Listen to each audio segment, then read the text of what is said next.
Amados, desde que começamos esse período, eu comecei uma série de mensagens sobre a igreja,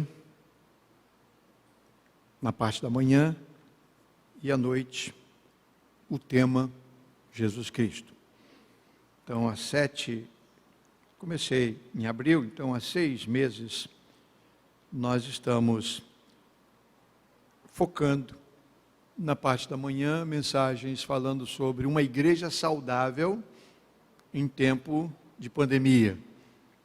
Então, uma igreja como se apresentar de modo saudável num tempo de morte, de sofrimento, de angústia, de gente sofrendo tremendamente, de autoridades sem saber o que fazer, o que dizer. Então, o mundo está assim, do jeito que vocês sabem muito bem, não preciso explicar. E como ser uma igreja saudável num tempo como este? Então, nesses últimos meses, eu assumi o compromisso de pregar todos os domingos, né? E Deus me deu essa honra, esse privilégio de estar com saúde, poder estar aqui todas as semanas, desde que começou a pandemia. Então, cada domingo nós abordamos um tema, a igreja, né? Como ser igreja saudável, né? Como uma igreja saudável se manifesta, né? Os sinais de uma igreja saudável, e sempre buscando no Novo Testamento as orientações nas cartas do apóstolo Paulo. Foi o material mais facilitador para as minhas reflexões. Foi muito bom. E hoje nós terminamos essa série de mensagens, porque agora, retornando ao culto presencial, eu vou também compartilhar o púlpito com outros pregadores, outros pastores, outras pessoas da igreja, seminaristas, que eu tenho certeza estão aí morrendo de saudade, e vontade de voltar a pregar, e eu preciso também ouvir um pouco mais. Então, estou encerrando hoje. Encerrei pela manhã a série de mensagens sobre a igreja saudável, e agora à noite vou encerrar a série de mensagens sobre a pessoa de Jesus Cristo. Cada domingo à noite eu preguei um sermão sobre a pessoa de Jesus, o caráter de Jesus, o ministério de Jesus, os milagres operados por Jesus, os atributos relacionados a Jesus. Então, cada domingo nós focalizamos e sem dúvida, a Bíblia tem orientações de sobra para a gente pregar a vida toda sobre Jesus, e nunca vai faltar argumento para qualquer pregador. Mas eu preciso encerrar a série, até para não cansar tanto os irmãos e dar também oportunidade a outras pessoas, tá bom? Então, hoje, eu gostaria de encerrar a série falando sobre Jesus, o vitorioso, Jesus vencedor, E o tema da mensagem é: vencendo vem Jesus. Vencendo vem Jesus. O texto que trouxe para vocês está em Apocalipse capítulo 19, versos 11 a 16, em que João escreve lá a visão extraordinária que ele está tendo a respeito de um cavaleiro montado num cavalo branco. E não tem nada a ver com o cavalo branco e o seu cavaleiro lá de Apocalipse capítulo 6, quando se abre o primeiro dos 7 selos, tá? Não, é outro personagem, e aqui a colocação é outra. Então, nós vamos ver aí, se você tem a sua Bíblia, Apocalipse capítulo 19, versículos 11 até o versículo 16, vou ler na Bíblia na linguagem de hoje, que diz assim: em seguida vi o céu aberto, e apareceu um cavalo branco. O seu cavaleiro se chama Fiel e Verdadeiro. Ele julga e combate com justiça. Os seus olhos eram como chamas de fogo, e ele tinha muitas coroas na cabeça. Havia escrito nele um nome que ninguém conhece, a não ser ele mesmo. A sua capa estava encharcada de sangue, e ele se chama a Palavra de Deus. Os exércitos do céu o seguiam, montados em cavalos brancos e vestidos de linho branco e puro. Da sua boca saía uma espada afiada, com a qual ele vencerá as nações. Ele as governará com uma barra de ferro, e pisará as uvas do tanque do furor da ira de Deus, o Todo-Poderoso. Na capa e na perna dele estava escrito este nome: Rei dos Reis e Senhor dos Senhores. Né? Uma leitura um tanto intrigante, né? Mas interessante. E, claro, está falando sobre um tempo que nós desconhecemos, é o tempo do fim. E nós, a igreja, como igreja, ela deve se preparar para estar preparada para a volta de Jesus. E tudo aquilo que as pessoas tentam explicar, tintim por tintim, sobre Apocalipse, na verdade, é tentativa humana, isso não vem de Deus. Nós não temos condições de explicar determinados assuntos que só vamos entender quando acontecer. Né? Existem hoje fatos que estão acontecendo que nos dão condições de entender aquilo que os profetas disseram, aquilo que Jesus ensinou. E só aprendemos por causa disso, porque agora estão acontecendo. Então a gente vai, à medida que a história da humanidade vai se desenrolando, nós vamos compreendendo a história da revelação. Deus se revelou à humanidade, e se revelou de muitas maneiras, e se revelou através da palavra escrita. Então essa palavra, ela vem se cumprindo. À medida que ela vem se cumprindo, nós vamos então entendendo. E aquilo que a gente não tem condições de entender, a gente crê. A palavra de Deus é para ser crida. Tá? Então existem umas passagens que nós não entendemos. Se não entendemos, até mesmo o próprio Deus disse: a coisa que eu faço hoje vocês não entendem, entendê-lo-ás mais tarde. Vocês vão entender isso mais tarde. Então, esse texto ele é muito interessante, e eu não quero fazer uma exposição desse texto, porque nem teria condições teológicas para fazê-lo, e mesmo porque a teologia não se propõe explicar o livro de Apocalipse. Tá? Então, gostaria de pelo menos comentar, pelo menos conversar um pouquinho com vocês sobre esse personagem extraordinário que é o Senhor Jesus. Disso nós temos certeza. O texto está falando sobre a pessoa de Jesus Cristo, o vitorioso. Tá? Então, o livro de Apocalipse para nós é, sem dúvida, um dos mais difíceis de se compreender. Tá? E a gente precisa de muito cuidado e buscar na própria Bíblia, porque a Bíblia ela se autoexplica. A gente entende melhor a Bíblia estudando a Bíblia, lendo a Bíblia. Tá? Mark Twain, o autor das Aventuras de Tom Sawyer, um escritor norte-americano, e escrevia muito para crianças, crente, um cristão de primeira linha, ele disse: aquilo que eu leio na Bíblia eu não entendo, não me preocupa. Mas aquilo que eu leio e entendo e não pratico, isso me preocupa. Então a gente precisa aprender com Mark Twain.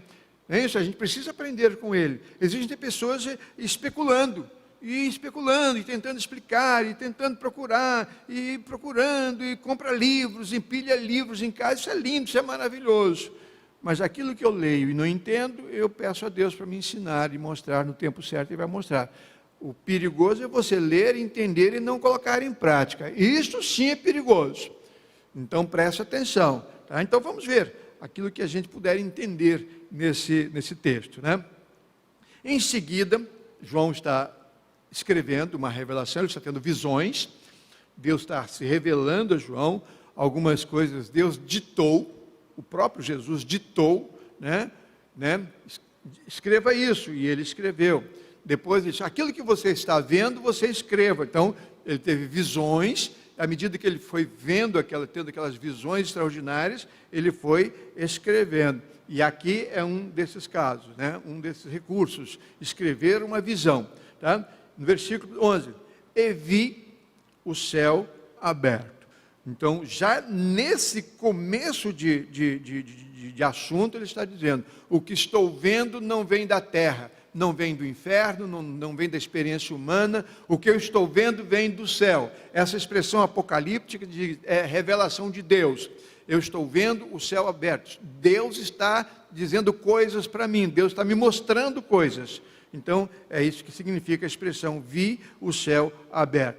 E apareceu um cavalo branco, e o seu cavaleiro se chama fiel e verdadeiro. Essa é uma expressão dada a Jesus Cristo, não só aqui nesse texto, mas a Bíblia toda apresenta Jesus Cristo como aquele que seria fiel e verdadeiro. Eu sou o caminho, a verdade e a vida. Então, em Jesus nós podemos encontrar toda a fidelidade ao Pai, fidelidade à missão de vir ao mundo e morrer pelos nossos pecados, tá?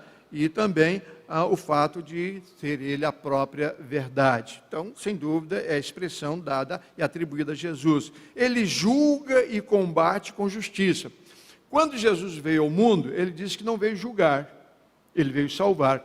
Mas agora, quando Ele voltar, aí sim Ele virá como juiz. Então, Ele virá para julgar, e Ele tem condições de julgar. Ele tem não só o senso de justiça equilibrado, mas Ele é a própria justiça.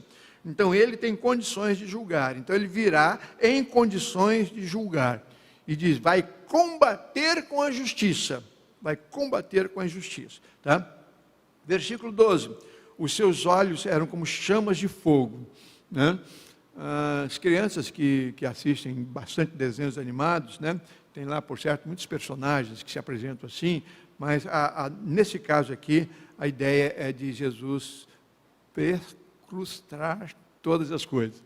Ele vê além da parede, ele vê além, não precisa nem de raio-x, ele é capaz de enxergar aquilo que o olho humano não enxerga. Então, a ideia dele ver todas as coisas, onisciente, onipresente, além de ser onipotente, ele sabe todas as coisas, ele vê todas as coisas. Então, essa é uma expressão para mostrar que ele estava com o seu raio de visão sobre todas as coisas e tinha domínio sobre todas as coisas, tá? E tinha muitas coroas na cabeça.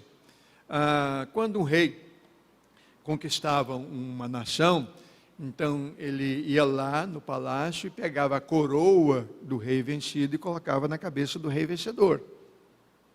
Sempre foi uma estratégia, sempre foi conhecida assim, tá? E quando o João está nessa visão dizendo que ele tinha muitas coroas, significa que ele já havia vencido muitos reis. Ele já havia conquistado muitos reinos, né? Então ele era o rei de quê? O rei dos reis. É essa a expressão. Muitas coroas na cabeça significa rei dos reis. Tá? Simples assim. Tá? Então ele tinha muitas coroas. Havia nele um nome que ninguém conhece, a não ser ele mesmo. Curiosidade bate, não bate não? Devia ser um nome extraordinário, irmãos. Um nome que só ele conhece. Tá? Você não vai poder chamar, assim como você chega em Jesus, né? Jesus, quando Isaías apresenta lá o nascimento de Jesus, seu nome será maravilhoso, conselheiro, Deus príncipe da paz, Deus da eternidade e tal, e muitos nomes. Jesus foi chamado de muitos nomes, mas há um nome que ele tem, que eu creio que foi dado pelo Pai, que só ele sabe. Está aqui o texto, né? Um nome que só ele podia, né, entender aquele nome. E da sua capa estava encharcada de sangue. Aqui fala sobre de onde vem a sua vitória. Como foi que ele conquistou a vitória? Já foi dito isso hoje aqui. Foi conquistada na cruz do Calvário. Quando ele derramou o seu sangue, ele derrotou Satanás definitivamente. Tá? Então, a ideia de uma capa, ainda que capa de um rei, vitorioso, cheio de coroas, mas ensopada de sangue. Aqui mostra o seu amor, o seu sacrifício vicário e a sua missão cumprida de ter morrido e derramado o seu precioso sangue pelos pecados da humanidade. Tá? E diz o texto que ele se chama a palavra de Deus, está na Bíblia, na linguagem de hoje, entre aspas, né? O nome dele é a palavra de Deus. Tá? Por esse nome nós conhecemos. Né? Quando João começa a escrever o seu evangelho, diz, né, no princípio era o verbo, e o verbo estava com Deus, e o verbo era Deus. A palavra era Deus. Então não resta a menor dúvida, esse é Jesus. Está falando de Jesus. O nome dele é a palavra de Deus. Deus fala a nós através do Filho. Deus fala a nós através dos filhos. Por isso a revelação. Na expressão revelação, ele se revela a nós. A Bíblia diz que lá em Hebreus, havendo Deus antigamente falado aos pais pelos profetas, falou de muitas maneiras, a nós nos últimos dias falou-nos através do seu próprio Filho. Então a palavra revelar significa mostrar a face, revelar algo oculto. Então Deus veio se revelando aos poucos. A ideia daquela mulher lá do Oriente, com aquela burca, com aquele véu, que quando está no meio das pessoas íntimas, ela tira o véu, mas quando está no meio de pessoas estranhas, então ela fica com o véu. Revelar significa tirar o véu, tirar o véu. Então Deus veio tirando o véu aos poucos. Ao criar o mundo, ele mostrou-se um pouco. Ao criar o mundo do jeito que ele criou, com tudo de extraordinário que nós vemos, ele mostrou-se um pouco mais. Através do dia, da noite, os animais, toda a criatura, Deus vai se mostrando como Ele é. Ele vai tirando o véu, Ele vai tirando o véu, vai se mostrando, mostra o queixo, mostra o nariz, mostra a boca, mostra o nariz. Em Cristo Jesus, Ele jogou o véu para trás. É isso que o escritor está dizendo. Quando Jesus veio ao mundo, Ele jogou o véu para trás. Ele se mostra, assim sou eu. Assim sou eu. Então, quando ele é apresentado aqui como a palavra de Deus, então Jesus é a revelação máxima de Deus. Versículo 14: os exércitos do céu o seguiam. Então, todos os salvos, todos os anjos, os exércitos dos céus seguiam Jesus Cristo. E ele vai e diz que também eles estavam vestidos de linho fino e linho puro. Interessante isso, vocês não acham não? Hein? Eu acho isso muito interessante. Linho fino e linho puro.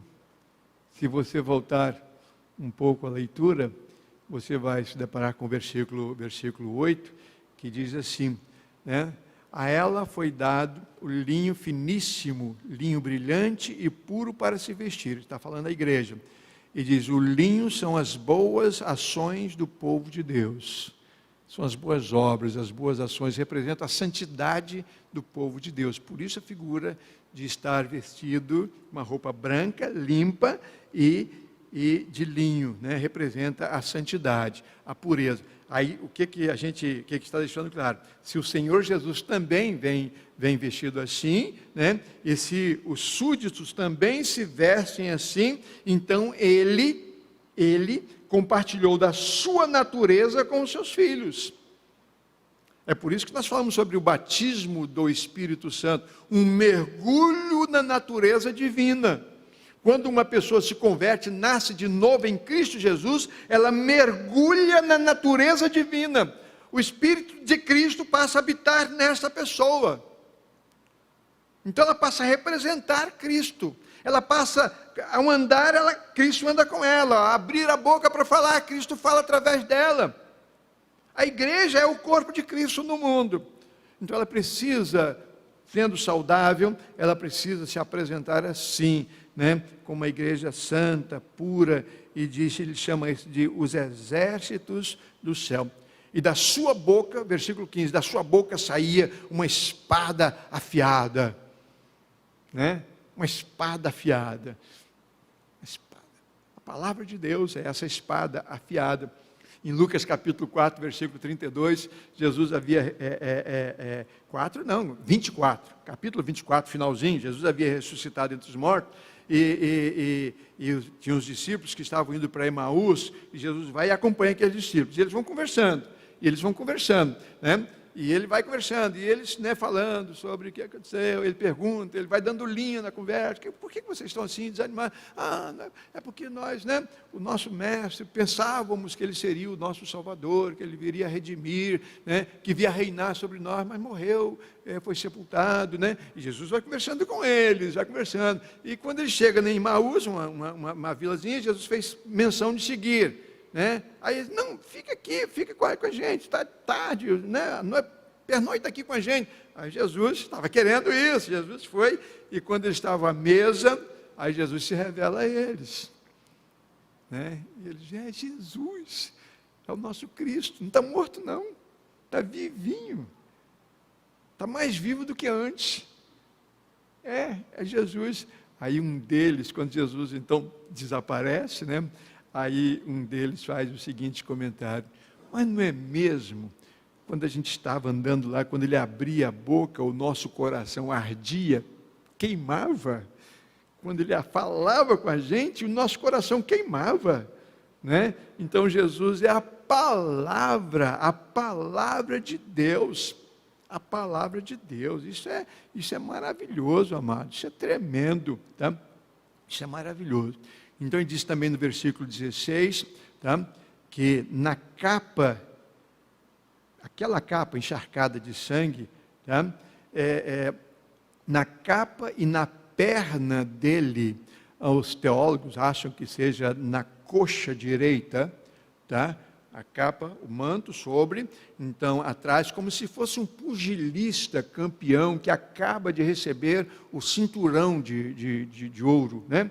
Então ele tem o nome na coxa e também o nome na capa, e o nome é esse: Rei dos Reis, Senhor dos Senhores. Rei dos Reis, Senhor dos Senhores. É o nosso grande campeão. É o nosso grande campeão. É o nosso Senhor Jesus Cristo. O nosso Senhor Jesus Cristo. Amados, as nossas experiências mostram e dizem que Jesus Cristo é o Senhor. Que Ele é o Rei dos Reis. Ele está vencendo. No boletim de hoje, Rafael dividiu a nossa ordem de culto, falando sobre por que Jesus é o nosso grande campeão, o vencedor, né? E Jesus venceu, irmãos. Ele só venceu. Ele só venceu. Primeiro, nós sabemos que Jesus venceu o egoísmo e a vaidade. Quando Paulo escreve a sua carta aos Filipenses, capítulo 2, dos versículos 5 até o versículo 8, ele diz por que Jesus é o Senhor. Por que Jesus é o Senhor? Mesmo sendo Deus, na forma de Deus, não se usurpou ser comparado ao Pai, então humilhou-se a si mesmo, descendo a este mundo, tomando forma de homem, se fazendo homem assim como eu e como você. Então Jesus é o vencedor porque ele venceu a vaidade, ele venceu o egoísmo, ele venceu tudo aquilo que faz com que Satanás e o ser humano percam e sejam vencidos e derrotados, né? Jesus venceu. Então, por isso ele é o grande vencedor. Ele é o nosso vencedor. Tá? Foi exatamente, irmãos, o orgulho, a vaidade, o egoísmo que levou Satanás, Lúcifer, a abandonar o céu, a se rebelar contra Deus. E foi exatamente esse pecado que levou o homem, aí o primeiro homem, a primeira mulher, a pecar pela primeira vez. Tá? Então vem Jesus, mesmo na forma de homem, né? Carne e osso, ele venceu o egoísmo e venceu a vaidade. Mas venceu também todos os seus opositores. Jesus venceu todos aqueles que se levantaram contra ele. Venceu todos os opositores. Jesus não sofreu no mundo uma derrota sequer. Nas tentativas e indagações, tentando colocá-lo contra a parede, contra Moisés, contra o Pai, contra o povo de Israel, Jesus foi vencendo um por um. Venceu todos os opositores. E a gente deve dar graças a Deus por isso. Mas também ele venceu as tentações. Venceu todas as tentações. Satanás, irmãos, quando Satanás tentava Jesus, não pensem vocês que Satanás tinha certeza que Jesus não ia cair, não. Ele tentava Jesus na esperança de ver Jesus cair, porque ele achava que Jesus podia cair. Sabe por quê? Porque Jesus podia cair. Ele se fez homem. Jesus se aniquilou. Ele se fez homem. Então ele era tentável. Permitam-me a expressão, ele era caível. Apaguem isso, não ficou legal não. Mas estava sujeito à queda, ele estava sujeito à queda. E o diabo sabia disso, por isso ele foi tentando, ele tentou todas as vezes, de todos os modos, alguma maneira, para vencer Jesus, porque vencendo Jesus ali, na carne e osso, Jesus não poderia se oferecer como Salvador da humanidade. Tá? Em Lucas, no capítulo 4, no versículo 13, quando Jesus está lá no deserto, depois, 40 dias sem comer, e está lá sendo tentado, e Satanás então usou todos os meios, tentou, pelo menos 4 recursos para derrubar Jesus, ele não conseguindo, diz o texto, e Satanás se ausentou de Jesus até uma próxima oportunidade. Está lá no texto. Quer dizer, ele não foi só uma vez, não. Ele tentou Jesus constantemente, até uma ocasião oportuna. Ele ficava à espreita, esperando uma oportunidade, para tentar de novo. E todas as investidas de Satanás, Jesus venceu, todas. Mas Jesus também venceu o mundo, esse mundo criado por Deus, e que jaz no maligno. Então, ele deixa isso muito claro. João escreve lá no seu Evangelho, no capítulo 16, versículo 33, tenha um bom ânimo, eu venci o mundo, então eu sou o vencedor, não há nada no mundo que possa me derrotar, eu venci o mundo, e vocês vão vencer o mundo se vocês estiverem comigo. Se vocês estiverem comigo, vocês também vão vencer o mundo.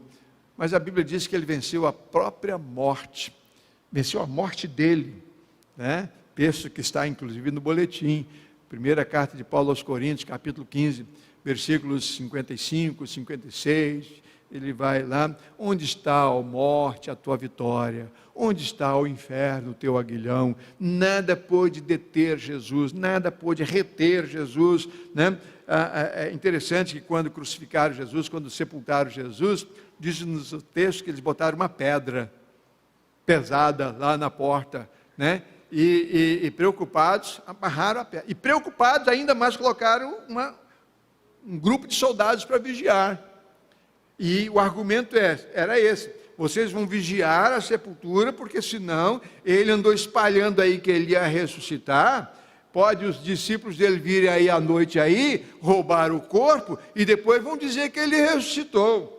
Então os soldados estavam guardando o túmulo de um poder que poderia vir de fora para tirar o corpo, mas eles não sabiam que o poder estava dentro. Isso eles não podiam imaginar, o poder estava lá dentro, não estava de fora, não eram os discípulos que viriam roubar o corpo. O poderoso, todo-poderoso estava lá dentro da sepultura. Então a Bíblia diz que na ressurreição de Jesus a pedra rolou, ela rolou, e ele saiu, o poder estava lá, Então Jesus é o nosso vencedor, ele venceu, e vencendo está, e vai continuar vencendo assim. Agora você sabe que mais Jesus é o vencedor? Acho para mim aqui ele é o maior de todos. Sabe o que aconteceu com Jesus? Jesus venceu o meu coração. Vocês acreditam nisso, irmãos? Que Jesus foi capaz de vencer o meu coração, de me quebrantar. Um pecador terrível como eu. Ele me venceu. Ele moeu meu coração. Ele me transformou numa pessoa péssima em uma pessoa melhor. Não sou perfeito. Estou crescendo. Um dia serei bem melhor que hoje. E a minha glória, eu me glorio em Cristo Jesus. Ele venceu o meu coração. E eu dou graças a Deus por isso. Agora sabe o que mais? Apocalipse capítulo 3, versículo 20, está dizendo que ele também quer vencer o seu coração. Eis que estou à porta e bato. Se alguém ouvir a minha voz e abrir a porta, eu entro e cearei com ele. Eu gostaria que você desse crédito a esta palavra. Jesus Cristo está querendo vencer o seu coração.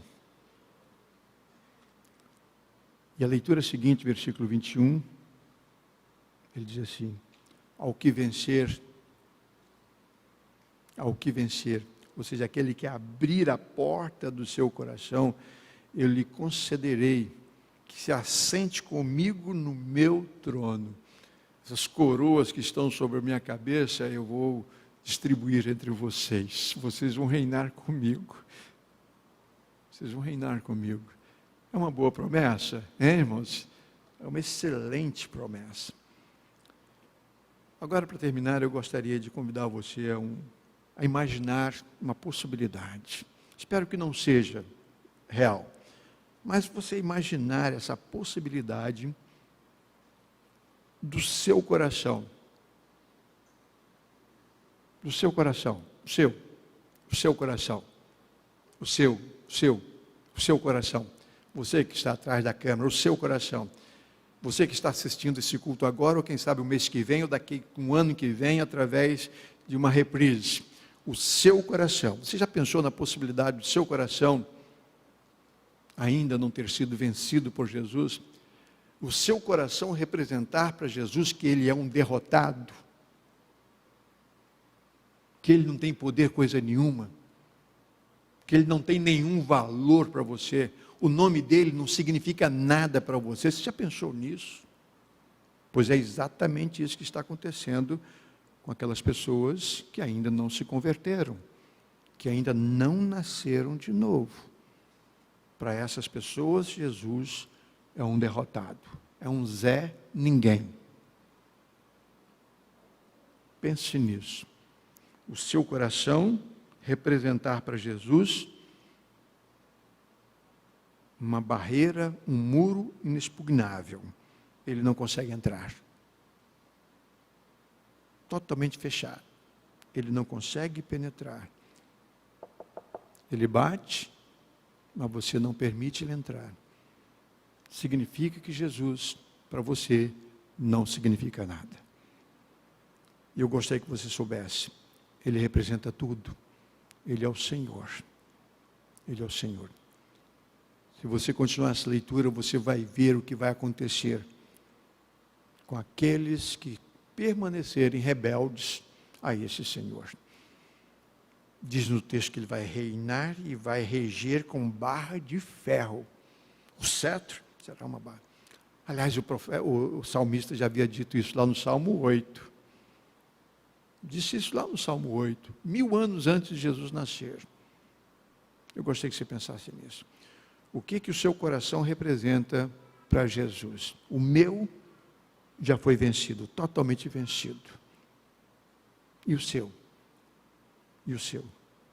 Ele é rei, é o rei dos reis, ele é o vencedor dos vencedores, e diz o texto que ele vem vencendo. Ele vem vencendo. Cada dia que uma pessoa se converte, ele vence mais alguém, e ele vem vencendo, até que todas as coisas se cumpram a respeito dele. Nós vamos cantar o hino 112, não vou fazer nenhum apelo, não vou chamar ninguém aqui à frente, mas eu gostaria que você pensasse, o que o seu coração representa para Jesus? O que o seu coração, o estado espiritual em que você se encontra, representa para Jesus? Para você, Jesus é o grande rei dos reis, o vencedor, ou um derrotado? Pense nisso. Vamos ficar em pé, amados, vamos cantar. Esse hino, ele precisa ser cantado em pé. 112, né? Talvez seja um dos hinos mais conhecidos no mundo inteiro, mais cantados no mundo inteiro, tá? Vamos cantar?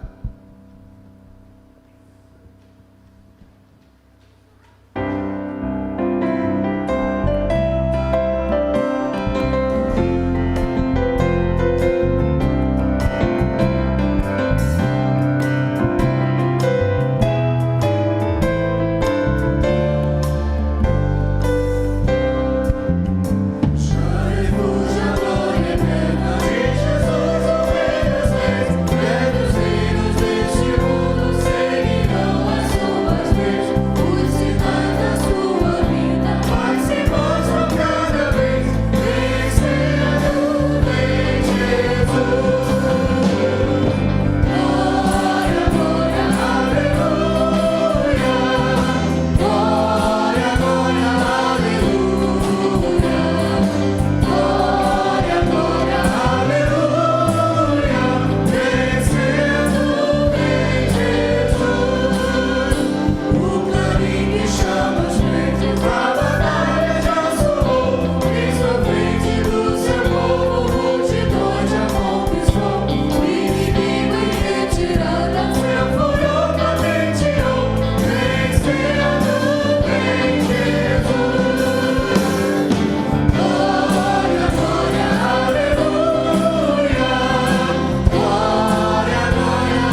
Amém?